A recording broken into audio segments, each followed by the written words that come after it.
Some people will never raise their voice to control you. They will not shout or slam a door. Their power is quieter, more calculated. They use your own mind against you, planting seeds of doubt that grow into sleepless nights. They do not need to win the argument if they can win your attention. And once they have that, they can influence your choices without you even noticing. The first step to breaking this pattern is learning to remove yourself from the game before it begins. That does not mean running away or ignoring reality. It means understanding that not every comment deserves your energy. Your peace is not a prize they get to earn by pushing the right buttons. It starts with awareness. You notice the moments when you are drawn in, when you feel the urge to defend yourself, to prove your worth, to set the record straight. In those moments, the real choice is not between defending or staying silent.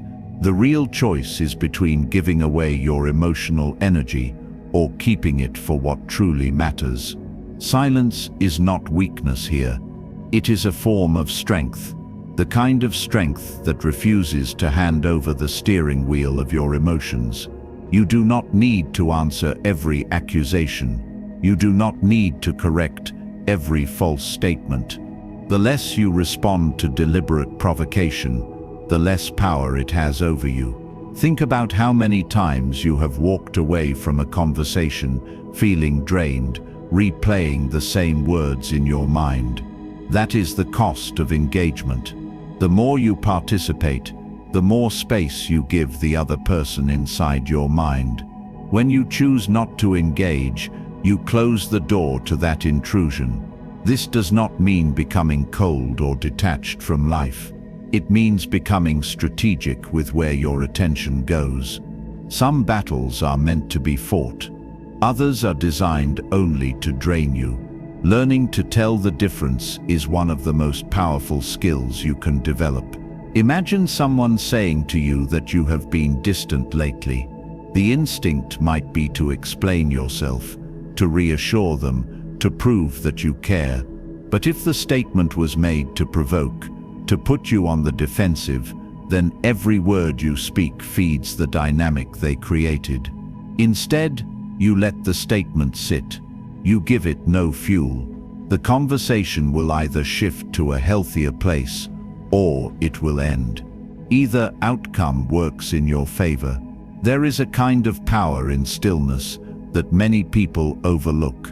The world teaches us to respond quickly, to defend ourselves, to always have something to say. But stillness forces the other person to sit with their own words.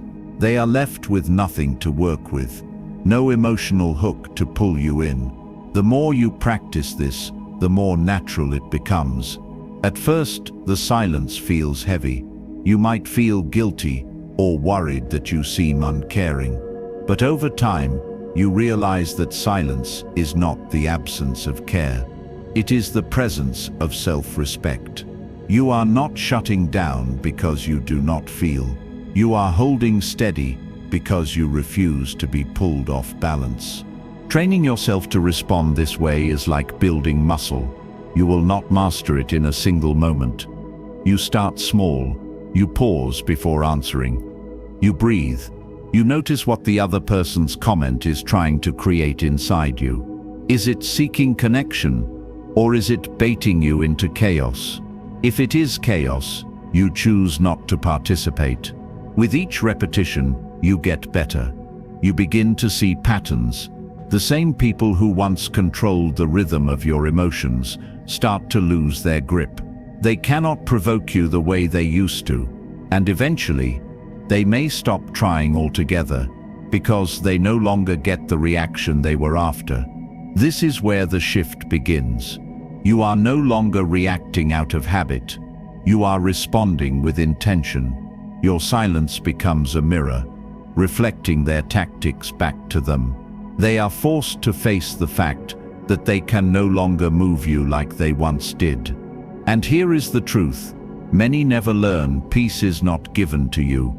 It is claimed by you. You decide who gets access to your emotions. You decide which conversations are worth your breath. You decide when to walk away.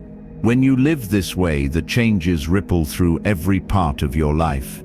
Relationships built on respect feel stronger because you are no longer resentful from overgiving your energy. Relationships built on talking begin to fade because they can no longer survive without your compliance. This is not about winning or losing. It is about removing yourself from games that were never worth playing. Once you understand that, you begin to live differently.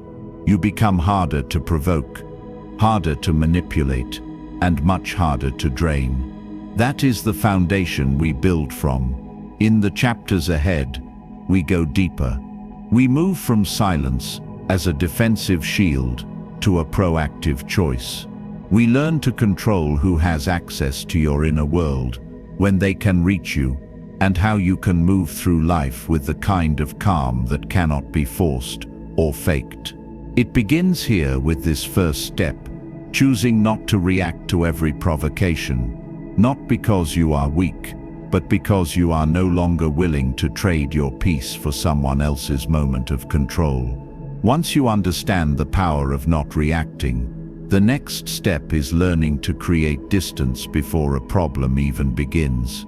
It is one thing to defend yourself in the moment. It is another to live in a way that makes those moments rare. The truth is, many people's stress comes not from one big confrontation, but from a constant drip of small intrusions. A text that interrupts your focus, a phone call that demands your attention, a casual comment that pulls you into someone else's drama. None of these seem like much on their own, but together they create an environment where you are always on call. Availability is often mistaken for kindness. We are taught that being a good friend, partner, or colleague means being reachable at all times, but constant accessibility is a quiet invitation for people to take more than they give. Over time, you start to feel stretched thin. You lose the ability to hear your own thoughts because there is always another voice in your ear. This is why reducing availability is not selfish. It is essential. It is about protecting the spaces where you think clearly, recharge fully, and make choices without the weight of someone else's urgency. You cannot show up well for anyone else if you are constantly drained by everyone else. The first step is to set clear limits on when and how you are reachable. That might mean delaying responses instead of answering right away. It might mean putting your phone on silent during certain hours. It might mean turning off notifications entirely for people who repeatedly disrupt your peace. At first, people will notice. Some may even complain. They will tell you that you are harder to reach, that you have changed, that you are less responsive. But the truth is, what has changed is not your willingness to connect. What has changed is your willingness to be interrupted. There is a difference between being present and being available. Presence is about showing up fully when you choose to. Availability is about being ready to show up whenever someone else decides. One builds connection. The other breeds resentment. Reducing availability forces the people around you to respect your time. It also filters your relationships. Those who value you will adapt. They will understand that you have priorities and limits. Those who were more interested in your access than your well-being will drift away. And that is not a loss, that is clarity. Imagine you are working on something important and your phone lights up with a message from someone who always brings drama. In the past, you might have answered immediately, feeling like you owed them your attention. Now you read it, take a breath, and decide to respond later, or not at all. That small choice shifts the balance. You are no longer giving them control over your focus. Over time, these small choices add up. Your days feel less chaotic. Your mind feels clearer. You begin to see how much of your previous exhaustion came from reacting to things that did not deserve your energy in the first place. This is not about isolation, it is about selectivity. It is about being intentional with your time so that when you do give your attention, it is given fully and without resentment. There is also a deeper psychological shift that happens here. When you reduce availability, you send a signal to yourself and to others that your time and energy are valuable. You stop treating them like an endless resource, and in doing so you begin to value them more. People often fear that creating this kind of distance will make them seem cold, but the opposite is true. When you stop scattering your energy across constant demands, you have more to give to the moments and people that truly matter. The time you do spend with someone becomes richer because you are not rushing to get to the next obligation. You may also find that reducing availability makes others value you more. Human nature often assigns worth to rarity. When your attention is not automatically available, it becomes something people appreciate rather than expect. And when they do have your time, they are less likely to waste it. This is a shift that will not happen overnight. You will be tempted to go back to old habits, especially when someone tries to guilt you into giving them instant access. But every time you resist that pull, you reinforce the truth that you are allowed to control your own availability. And here is the key. You do not need to explain your absence or your silence. You do not need to give a list of reasons why you did not answer immediately. Every explanation becomes an opening for someone to argue or manipulate. A simple "I am not available right now" is enough. You are not obligated to justify the way you protect your peace. Reducing availability is not just a boundary, it is a habit. It is a way of living that keeps your mind clear, your energy steady, and your focus sharp. It creates the space for you to respond thoughtfully instead of reacting impulsively. It gives you room to breathe. In the end, this is not about shutting people out. It is about refusing to live in a constant state of interruption.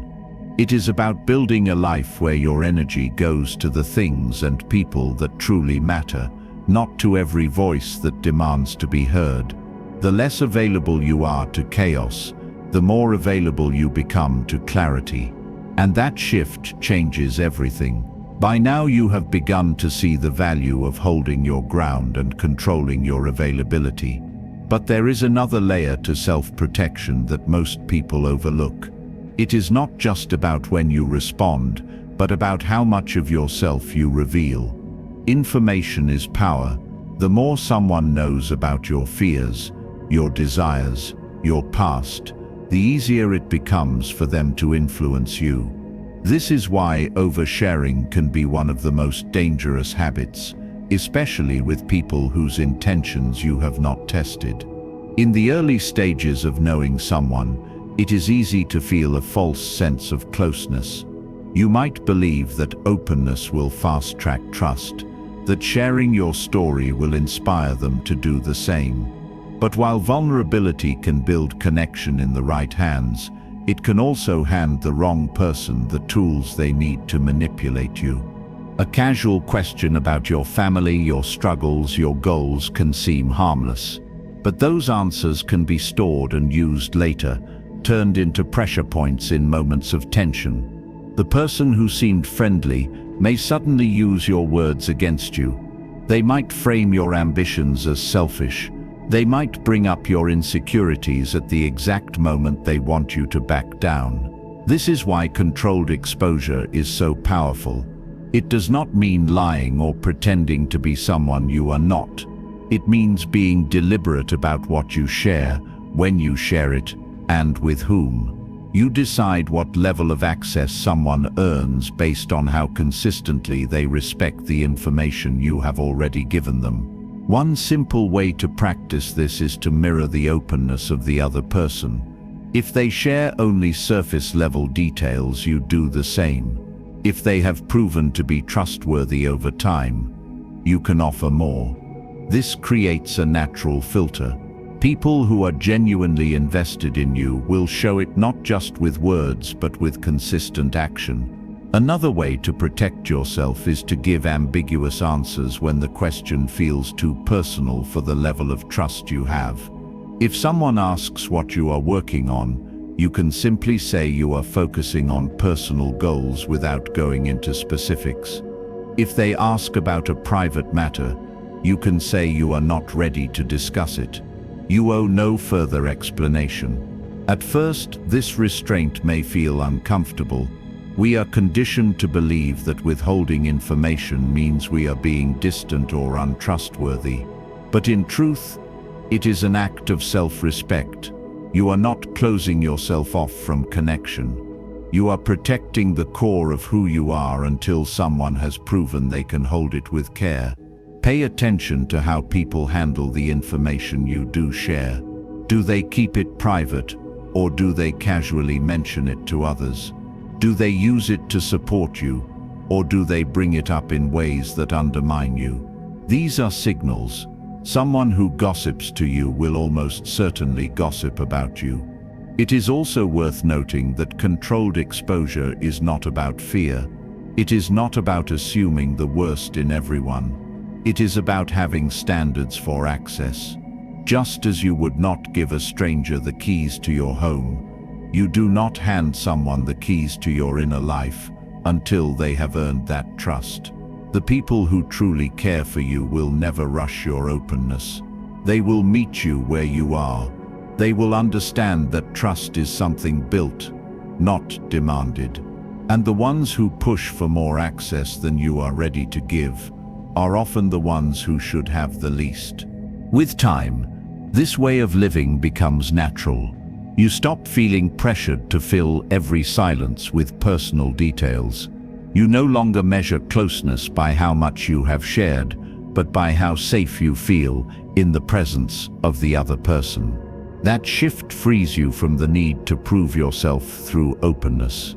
It also makes you far less predictable. When someone cannot read you fully, they cannot easily control you. They are left to guess, and guesswork rarely gives them the leverage they want. Your mystery becomes a quiet shield. There will be people who misunderstand this approach. They may call you guarded or distant. Let them. What they are really saying is that you are not giving them the access they want. And that is the point. Not everyone deserves full access to you, and that is not a flaw. It is wisdom. The strength of controlled exposure is that it operates quietly. You are not announcing your boundaries or warning people to stay out. You are simply deciding, moment by moment, what parts of yourself you want to share, and keeping the rest safe until the right person comes along. When you live this way, the relationships you do open yourself to become deeper, not shallower. Because the people who earn that trust know its value. They know it was not handed out carelessly, and they will treat it with the respect it deserves. That is how you keep your inner world intact, in a world that is always asking for more of you. You stay rooted in the truth that your story is yours to give, not theirs to take. You decide what gets shared and what stays sacred. And in that choice, you keep your peace. Even with strong boundaries around your availability and the information you share, there will still be moments when someone tries to pull you into their frame. These moments often come disguised as innocent questions or casual remarks, but their real purpose is to hook your attention and shift the energy in their favor. This is where the art of redirection becomes essential.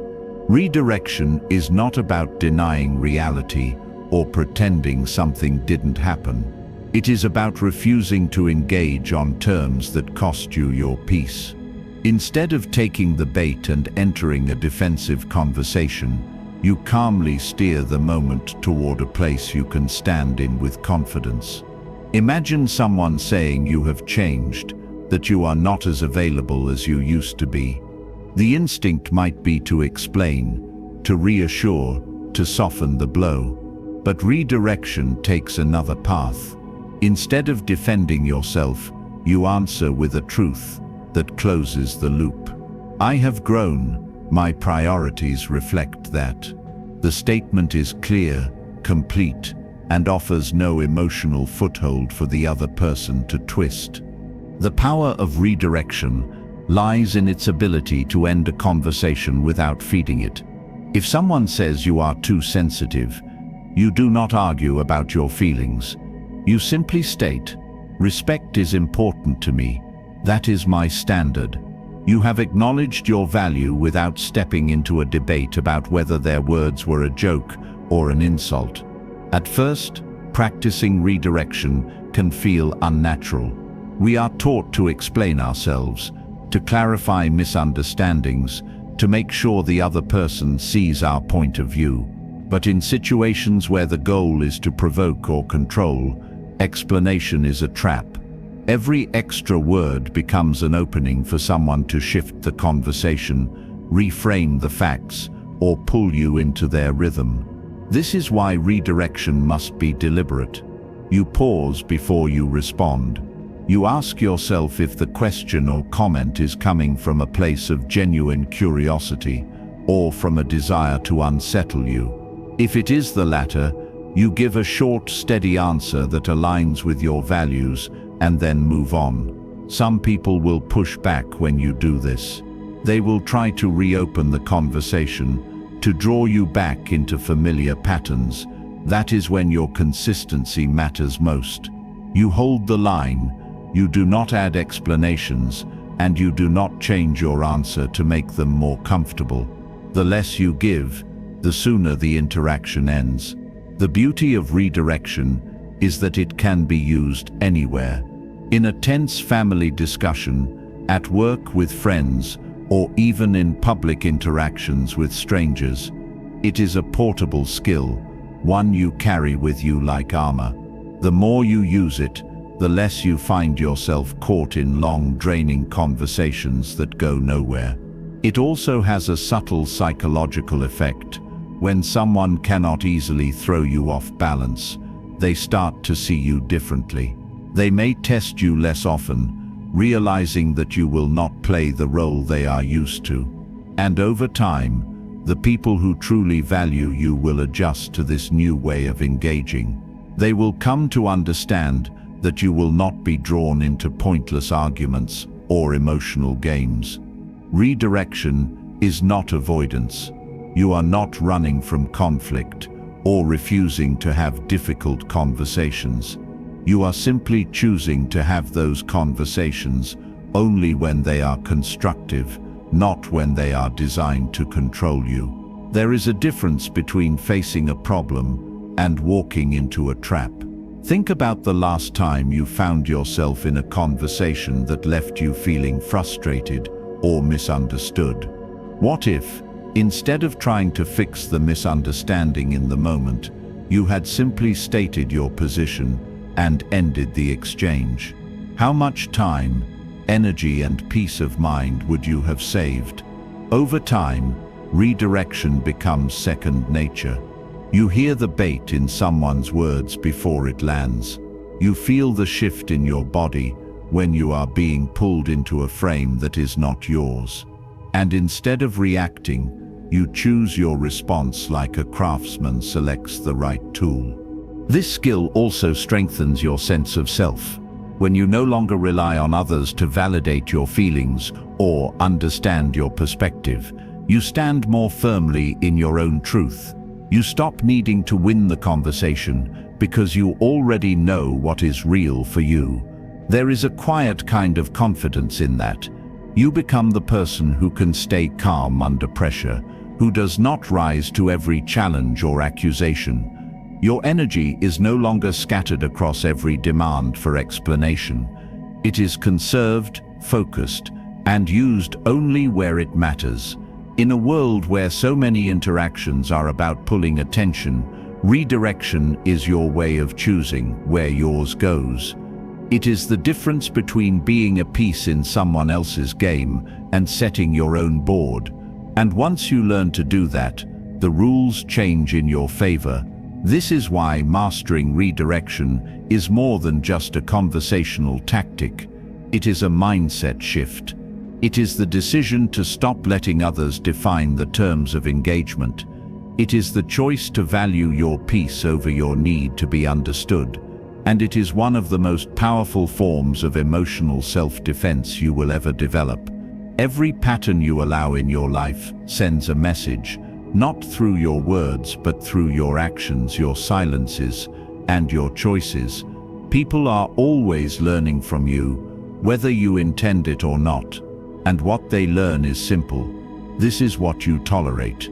If you consistently excuse disrespect, it will continue. If you stay quiet when someone crosses a line, they will assume that line does not matter to you.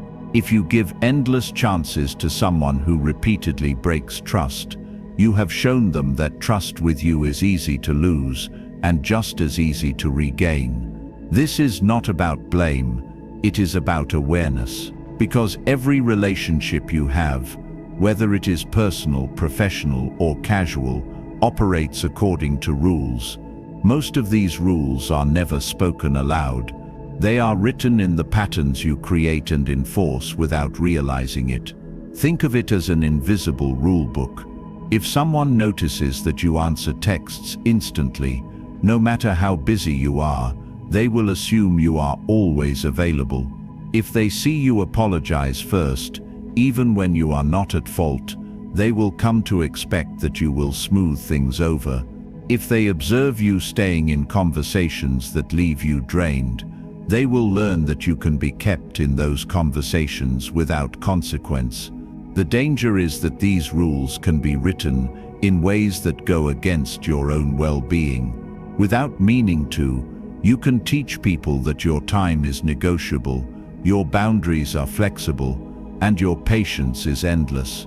And once those rules are in place, they can be hard to rewrite. The good news is that you can rewrite them. You can decide that from this point forward, your patterns will reflect your values. You can teach people through consistent action that your time, your energy, and your peace are not free for the taking. One of the simplest ways to start is by noticing where your patterns do not align with your boundaries. Do you say you need time for yourself, but answer every call and message immediately? Do you say you will not tolerate disrespect, but continue to engage with someone who disrespects you? These are the moments where the rules you are living by do not match the rules you want. Changing these patterns requires quiet consistency. You do not need to make a big announcement about your new boundaries. You simply begin to live them. When someone calls during a time you have set aside for yourself, you do not answer. When someone speaks to you in a way you find unacceptable, you disengage instead of debating. When someone pushes past a limit, you enforce the consequence you have already decided on. Over time, this consistency does more than any speech or explanation ever could. People begin to understand that your boundaries are not suggestions. They are part of who you are, and the ones who cannot respect them will often remove themselves. Some will test you. They will push to see if your new patterns are real or temporary. They may even increase their efforts at first, hoping you will fall back into old habits. But if you hold the line long enough, they will see that the rules have changed. What is important to remember is that every enforcement of a boundary is not just about the other person, it is about you. Each time you stand firm, you are telling yourself that your peace matters more than someone else's comfort. You are proving to yourself that you can trust yourself to act in alignment with your values. This shift is powerful because it removes the need for constant negotiation. You stop explaining your boundaries to people who are not interested in respecting them. You stop trying to convince anyone to treat you well. You simply act, and your actions do the teaching. Imagine walking into a room where everyone knows you do not tolerate gossip. No one has to tell the new person. They just see that you never participate. that you change the subject or walk away when it starts. Over time, the room adjusts, the tone changes, and you did it without a single lecture. This is the quiet authority of someone whose presence carries their boundaries. It is not about intimidation or control. It is about clarity. When people know what to expect from you and what not to expect, they adjust their behavior accordingly. And if they do not, you adjust your presence. You step back. You disengage. You leave the spaces that refuse to respect the standards you have set. Not out of anger, but out of alignment. This is where true self-respect lives, not in how loudly you declare your worth, but in how quietly you live it. In the way your patterns teach others that your peace is non-negotiable. In the way your choices make clear that you would rather be alone in calm than surrounded in chaos. Every day you are teaching people how to treat you. Make sure the lesson is one that honors your value. Once you understand that your patterns teach others how to treat you, the next step is learning the power of leaving, not as an impulsive reaction, but as a deliberate act of self-respect. Walking away is often misunderstood. People imagine it as an act of defeat, a sign that you could not handle the situation. But in truth, it can be one of the strongest moves you will ever make. Because leaving is not about proving someone wrong. It is about proving to yourself that you will no longer participate in what harms you. When you quietly remove yourself from a space, a conversation, or a relationship that is out of alignment with your values, you send a clear message: my peace matters more than my presence here. And the most powerful part is that you do not have to explain why. Explanations often lead to negotiation. The other person might promise to change, to improve, to be different next time. Or they might argue, twist your words and attempt to guilt you into staying. But when you leave without debate, you close the door to all of that. Your decision stands on its own. This is not about cutting people off for small mistakes. It is about recognizing when a pattern has become toxic, when you have already communicated your boundaries and seen them ignored, when staying would mean compromising who you are. In those moments, leaving is not cold. It is necessary.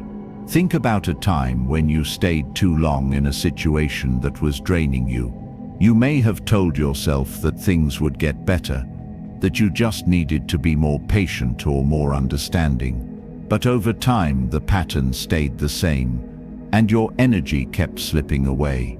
Now imagine if you had left the first time you knew deep down that the situation was not right for you. How much time would you have saved? How much peace would you have protected? How much of yourself would you have kept intact? The truth is, the act of leaving often teaches more than any conversation could. When someone loses access to you, not because you exploded in anger or tried to punish them, but because you simply chose to step out, they are faced with the reality of their own behavior. They see, often for the first time, that their actions have consequences, and whether they choose to learn from that or not is not your responsibility.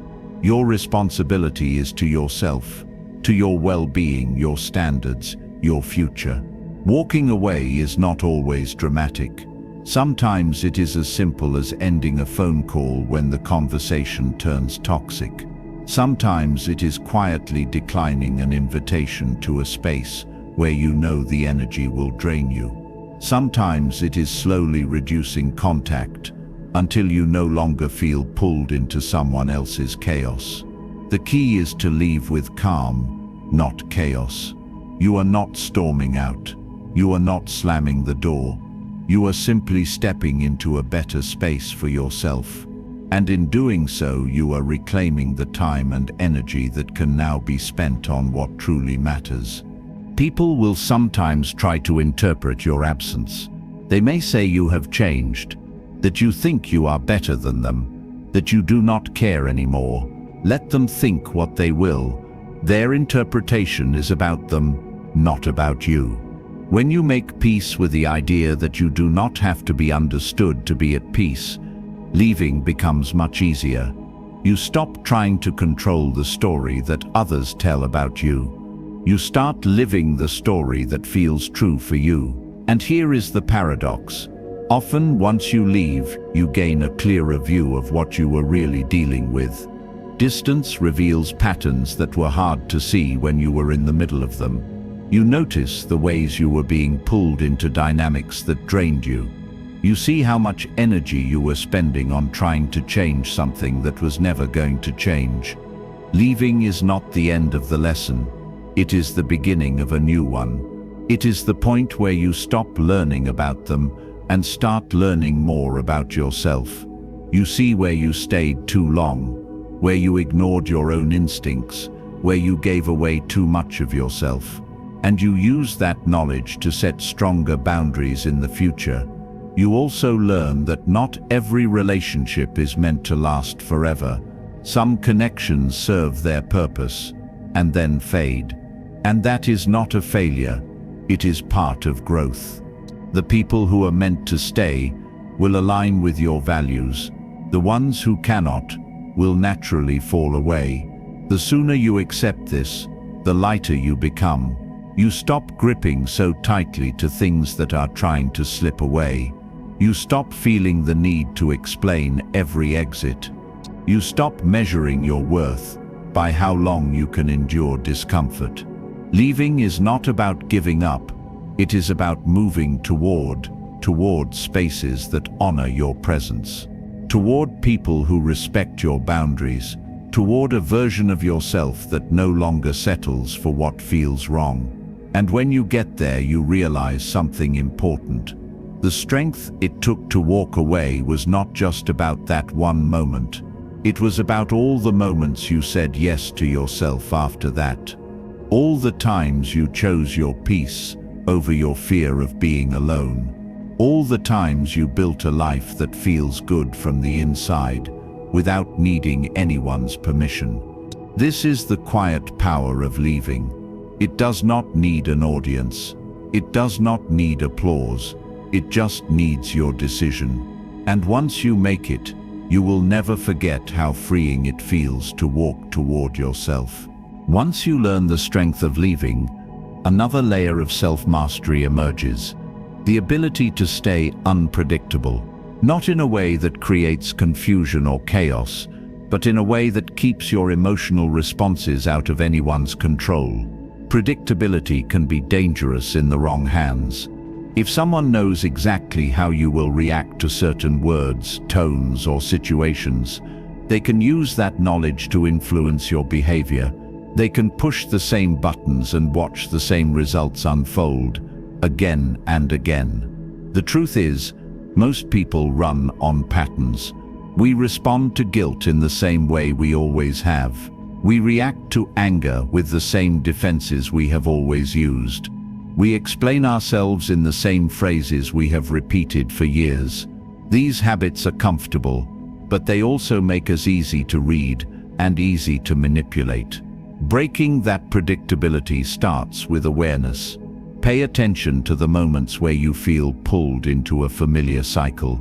Maybe someone blames you for something, and your first instinct is to defend yourself, or they raise their voice, and you instantly match their intensity, or they withdraw, and you rush to close the gap.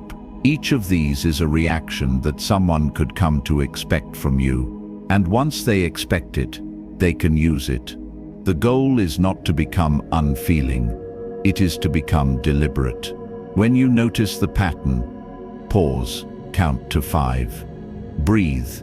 Let the initial surge of emotion pass before you decide how to respond, or if you respond at all.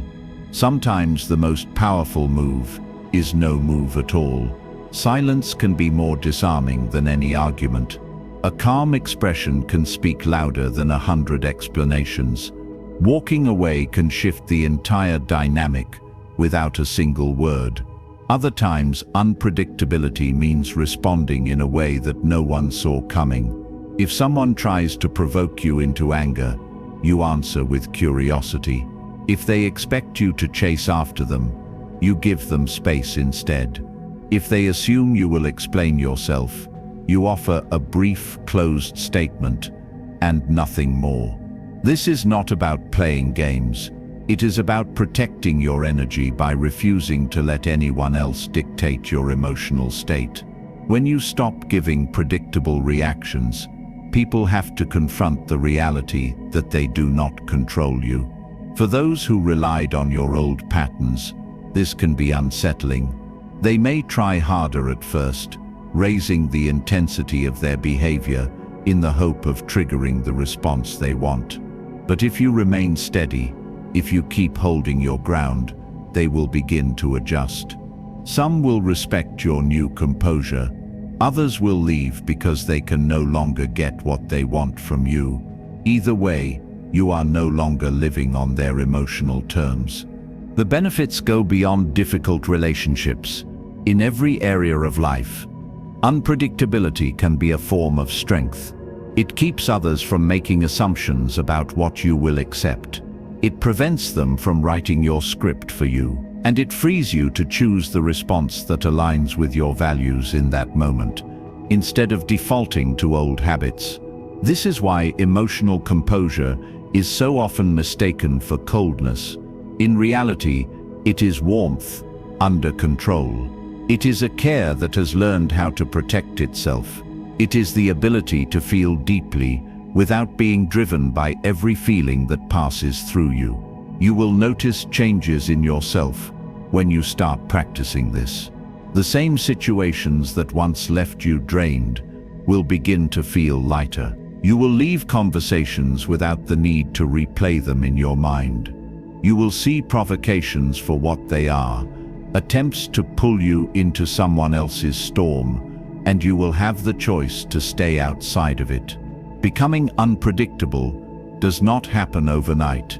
It takes repetition. You may slip back into old patterns at first, and that is part of the process. The key is to notice, to learn, and to keep choosing differently next time. Over time, your calm becomes your default. You stop reacting on impulse. You stop explaining out of guilt. You stop defending out of fear. And people stop being able to use your emotions as a tool against you. This is a form of freedom that cannot be faked. You know you have reached it when someone tries to provoke you in the same way they always have, and instead of feeling the familiar pull, you feel nothing but clarity. It is not that you have stopped caring. It is that you have started caring in a way that honors you first. And when you reach that point, you will see that unpredictability is not about keeping people guessing. It is about keeping your peace secure. There is a quiet power in limiting what you share, not because you are hiding, but because you understand that your story is not for everyone to hold. In a world where oversharing has become normal, restraint feels rare. Many people confuse openness with authenticity, as if telling every detail of your life is the only way to be real. But authenticity is not about telling everyone everything. It is about being truthful in the right places, with the right people, at the right time. When you give your whole self to anyone who asks, you create an opening that can be used against you. People who do not have your best interest at heart can take your vulnerabilities, your mistakes, even your dreams, and twist them to serve their own purposes. They learn what makes you doubt yourself. They learn what makes you feel guilty. They learn exactly which parts of you they can press to get a reaction. This is why selective sharing is not cold. It is wise. It is not about building walls that keep everyone out. It is about building gates that open only for those who have earned trust over time. Trust is not something to hand out freely. It is something to observe and test. Watch how someone speaks about others when those people are not in the room. Listen to whether they keep confidence or use it as currency. Notice how they handle your small truths before you give them the big ones. If someone gossips to you, they will almost certainly gossip about you. If someone twists another person's words, they are capable of twisting yours. And if someone cannot respect small boundaries, they will not respect bigger ones. Keeping parts of your life private protects more than just your information. It protects your emotional energy. You do not owe everyone access to your deepest thoughts or most personal struggles. You do not have to explain every decision you make. You do not have to let anyone dissect your feelings just because they are curious.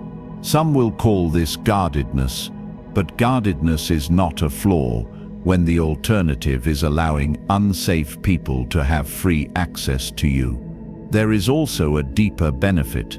When you share less, you give yourself the space to process your experiences without outside influence.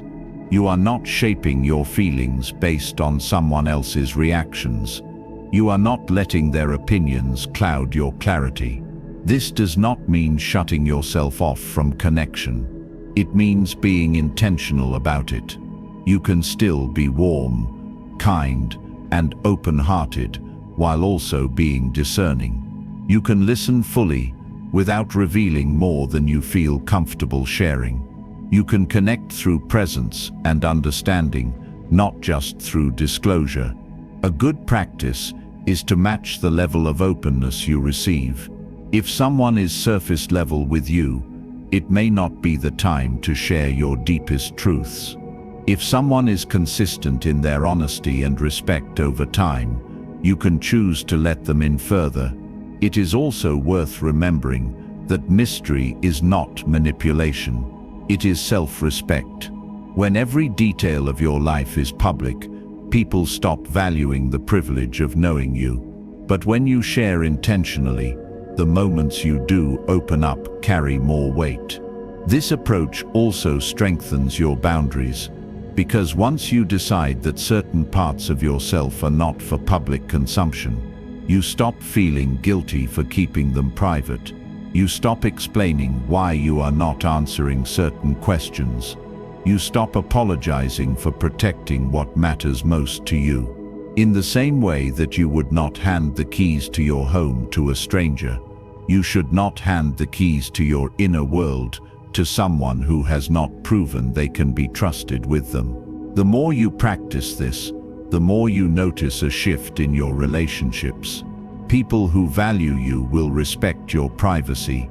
They will not push you to reveal more than you want to. They will not take your boundaries as an insult.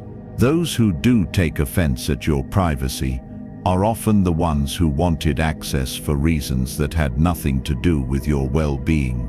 And perhaps the most important truth is this: you are not for everyone. Your energy, your presence, your story, these are not public property. They are sacred. The moment you start treating them that way, the more you will find yourself surrounded by people who see their value too. When you live like this, you create a filter without even trying. The right people remain, and the wrong ones remove themselves. And in that space, you are free to live more fully, not because you have shared everything, but because you have shared wisely. At a certain point in your journey, you will realize that protecting your peace is less about reacting and more about redirecting. Redirection is the art of steering a situation away from chaos without letting it take hold of you. It is not avoidance. It is not pretending nothing happened. It is choosing not to engage on terms that would cost you your calm. When someone tries to provoke you, they are not always looking for resolution. Often, they are looking for a reaction: anger, guilt, defensiveness, or justification. Any of these responses pull you into their frame, their narrative, their rules. Redirection breaks that cycle. It refuses to meet provocation with the reaction expected. It changes the direction of the energy without letting it escalate. This is not about clever comebacks or winning an argument. It is about ending the argument before it begins. You do not feed the fire. You do not explain yourself endlessly. You do not try to win their approval or understanding. You calmly state your position, or you choose silence, and then you guide the moment somewhere else, or you walk away entirely. For example, if someone says you have changed and they mean it as a criticism, the predictable move might be to explain how you have grown, to prove your reasons. But redirection might sound like simply saying that growth is part of life, and then shifting to a different topic, or ending the exchange altogether. If someone tries to guilt you into doing something, you could get pulled into justifying why you cannot. Or you could simply say that it does not work for you, and let the sentence end there. Every time you redirect, you do two things. You maintain control of your own frame, and you deny the other person the emotional payoff they were looking for. Over time, this shifts the dynamic entirely. They learn that certain approaches no longer work on you. They either adjust or they leave. The key is not to over-explain. When you give too much detail, you open doors for someone to twist your words, question your motives, or try to negotiate you back into their plan. Short, clear, calm responses leave no space for that. It takes discipline to redirect, because the urge to defend yourself can be strong. You want to be understood.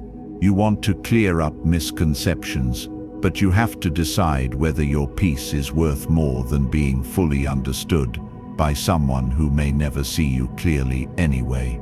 Body language matters too.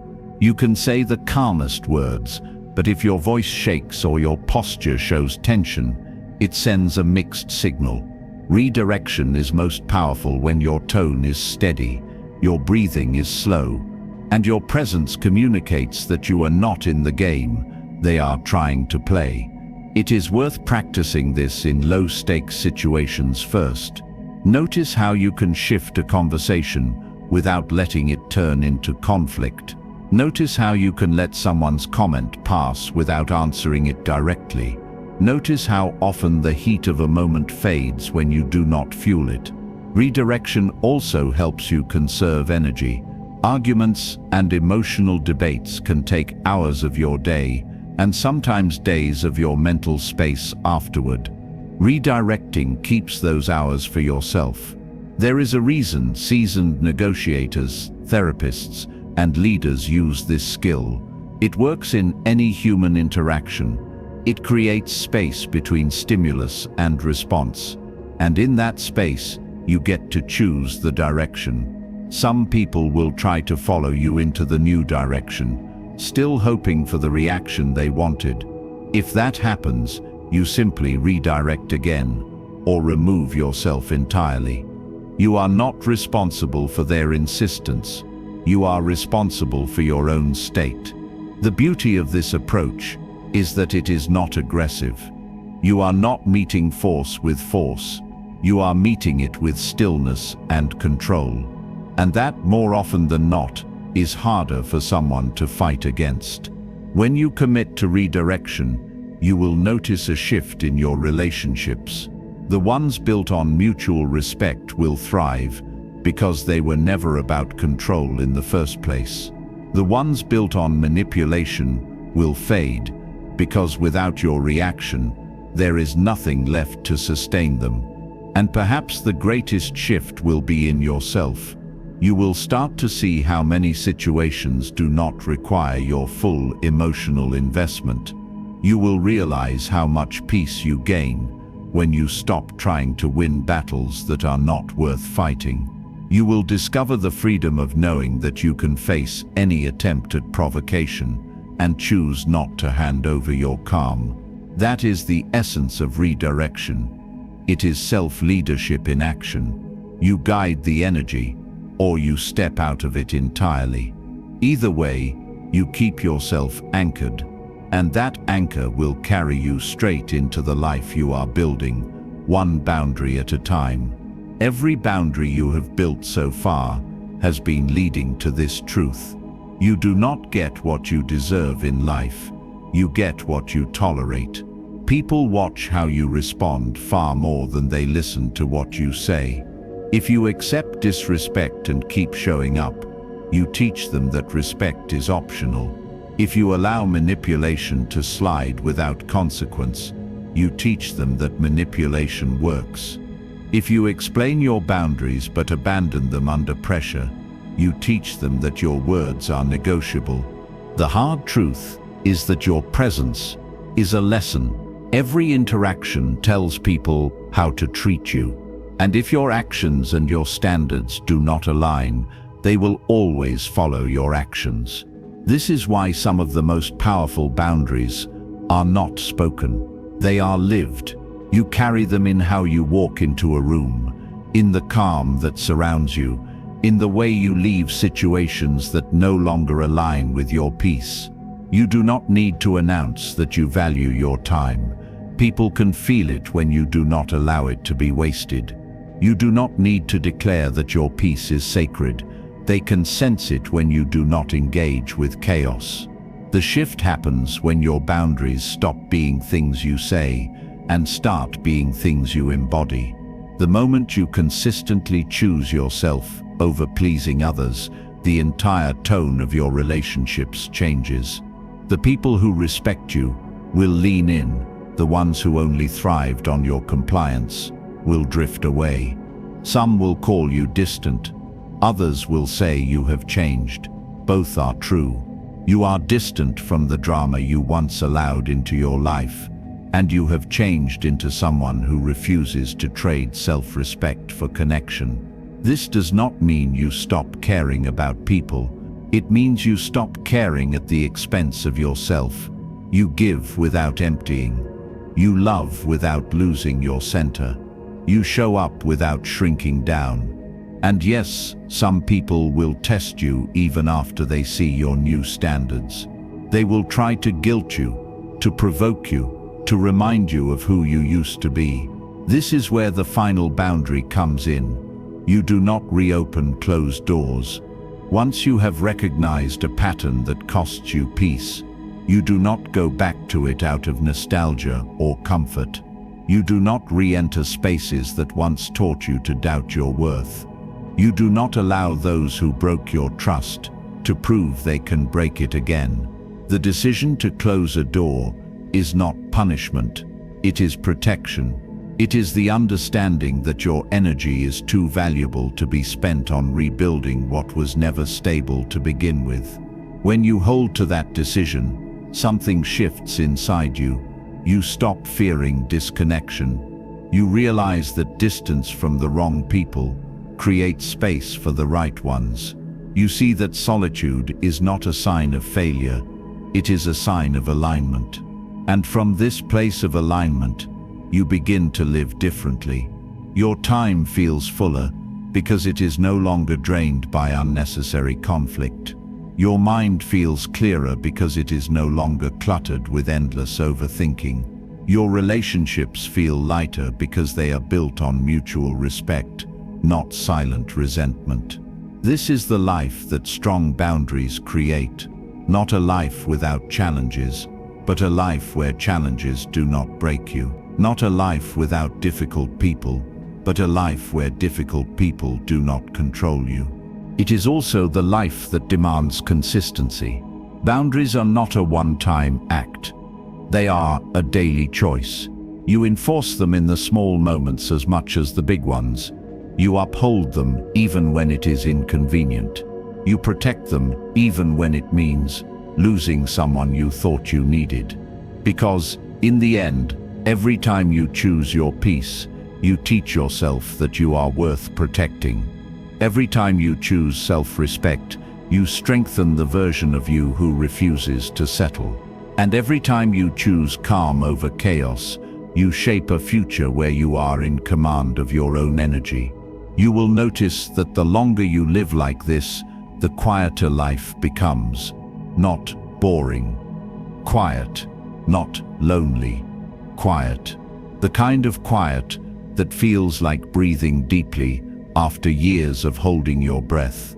The kind of quiet that comes from knowing you are no longer performing for approval. That is the real victory. Not proving anyone wrong, but proving yourself right.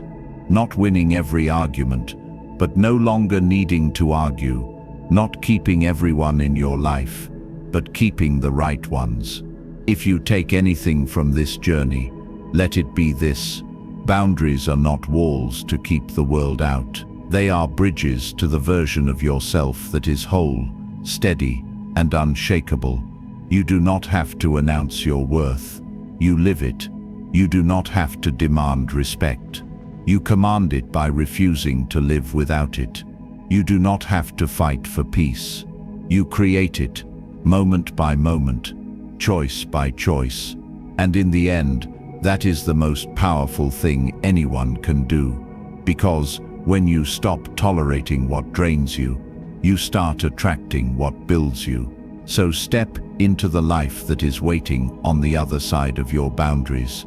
Protect your peace like it is your most valuable possession, because it is. Walk with the kind of self-respect that makes people adjust when you enter the room. Live in a way that leaves no doubt you will never again trade your clarity for chaos. If this message has spoken to you, take the next step. Revisit the boundaries we have covered. Practice them until they are second nature. Share this with someone who is still stuck in cycles they deserve to break. And if you are ready to keep building this unshakable version of yourself, subscribe for more. Because your peace is worth protecting. Your energy is worth guarding, and your life is worth living on your terms.